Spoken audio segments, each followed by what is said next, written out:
বিগত সরকারের যে কর্মকাণ্ড, আওয়ামী লীগ বলেন, বিএনপি বলেন, জাতীয় পার্টি বলেন, আমরা সব প্রত্যক্ষ পরোক্ষভাবে এটা আমরা দেখে আসছি। ইনশাআল্লাহ ওই 1971 স্বাধীনতার পর থেকে যে আমাদের নালিতাবাড়ি গারো পাহাড়ের পাদদেশে পরিণত এখনো আছে। কারণ এর বিগত দিনগুলিতে আমরা এই নালিতাবাড়িতে কেউ নবীনবরণ পাই নাই। যদি মহান রাব্বুল আলামিনের অশেষ রহমতে আমাদের বাতিদার নবীনবরণ নিয়ে আসে আমাদের মাঝখানে, আমি মনে করি আপনারা পোলাও কুমড়া ডাল ভাত যতই খাইছেন, কোন অনুষ্ঠানে আপনারা হয়তো দুধ ভাত খান নাই।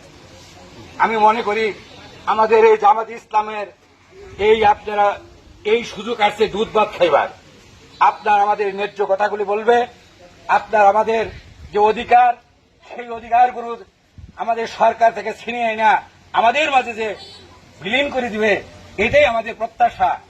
আমি এই এলাকার লোক, যত কিছু বলি না কেন, পল্লীগীতি বাওয়া এটা কিছু ভালো লাগবে না। আবার আপনাদের মাঝে আমাদের যে মধ্যমণি আসছে, আপনাদের মূল্যবান কথা রাখবেন, এই বলেই আমি আমার কথা শেষ করছি। আসসালামু আলাইকুম।